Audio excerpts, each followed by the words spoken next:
Hey y'all, what's going on? Sorry about the mess on my desk. I really don't want to clean it all up right now. So just a lot of Lego stuff and then other random things over here, like a wet palette from my Warhammer things. If you guys are interested in Warhammer, I know that I put some stuff out like that on this channel. I do have another channel. It's called Emperor's Miniatures, and I've done some Warhammer stuff there, and I'm still working on growing that one along with this one. So be patient. In any case, this is my TankHead. It's from some artistic, some art book slash lore thing that some guy did, and I saw them online, and I was like, "This is neat. I'm gonna build this." So I'm just gonna go through different parts of it. This one it's based on. I think Panzer is in the name, but it's based on like their German tank kind of fashion because I liked the gray and then like the angles and all that stuff, like on that chest plate and some of the tassets and stuff like that. There is quite a good deal of interesting shaping and stuff that they have there. But may as well get straight into the actual posability and all that sort of stuff. The head is completely, it spins 360 degrees if you let it with the arms and all that stuff. The gun will go up to there, and it can go down a bit as well, but this is basically just a tank turret, and then the rest is a stylized version of a mech. I also have it so that the hatch on the top here can close up, and there's a little like wheel piece. If I can bend this over real quick. Little wheel piece that they would use to screw it closed, And then I have a machine gun over here. There's magazine and all that, and that can either clip to this part on the front, and then I can put the guy right behind it. I'm just using snowtroopers for this, by the way. I like their masks and all that, so I thought it fit in okay with the rest of it. And then there are some kind of railings here that can kind of lock in the rest of that. That's basically all there is to the head, though. For the body, this was a lot of fun to build, but it's very nice and angular. I have a ball and socket joint right here for this turret, which is kind of another kind of heavier machine gun that I would assume is made for infantry, while the main gun would mostly be dealing with other tanks and heavier targets. It also has this little hatch here so that people can see out a little bit better. And that kind of works. There's not a whole lot on the inside, though, so that's my primary confession there. On the back, I have a kind of engine-looking thing here with some smokestacks coming up. And then, I don't know really what this is, but it could be extra shell storage or something like that. I couldn't really tell you. I kind of just made those parts up because they were not covered at all in the original art book, which is completely makes sense, I guess. For the arms, they can move up to about here without causing an issue with the head. These joints are all from Ninjago stuff, essentially. But it'll twist all the way around 360 degrees. That's not really an issue. And then the elbows as well will also twist to about 90 degrees. The wrists are a ball and socket joint.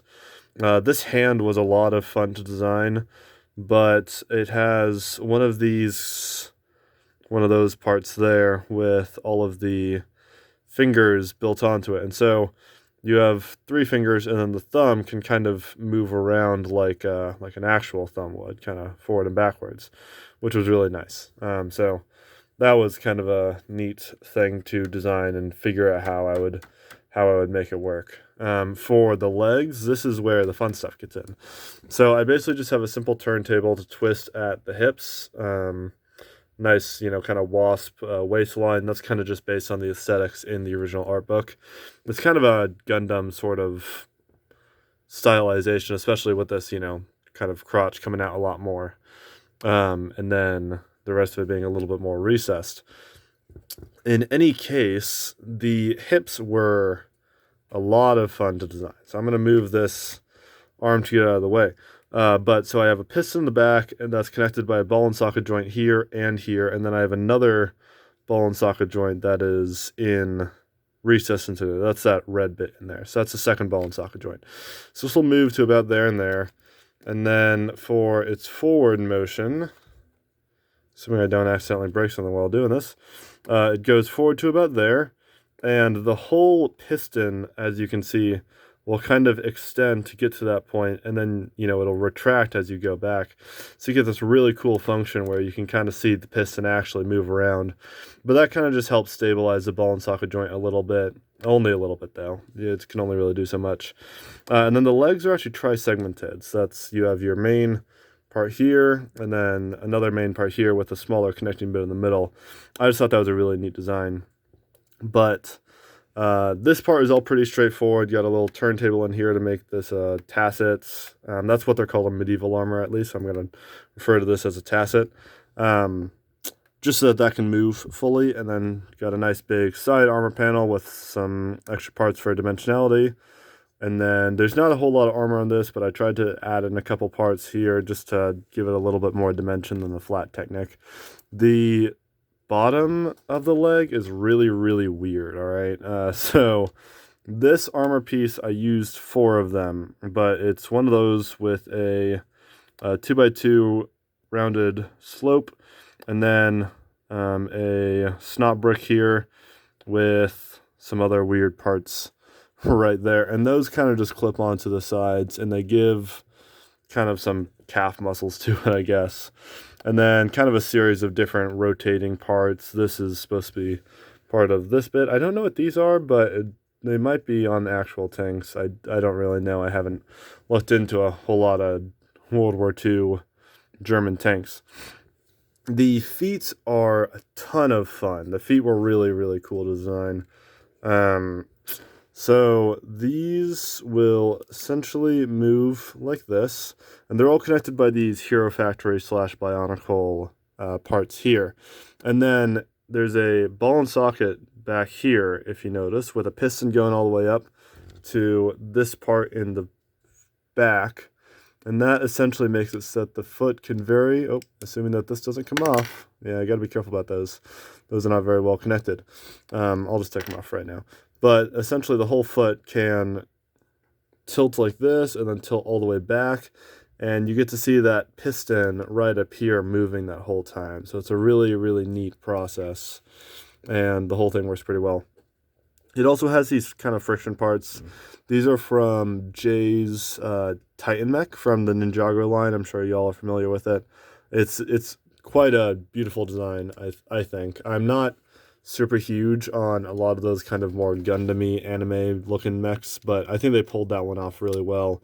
A lot of the proportions and the way that it moves are quite interesting, and I thought it was a really nice set. So anyway, but that's how those are. So yeah, that's all of that. The kind of crotch piece was super weird to put together, to be honest. The image in there shows a kind of a winch looking thing around where that piece of armor terminates.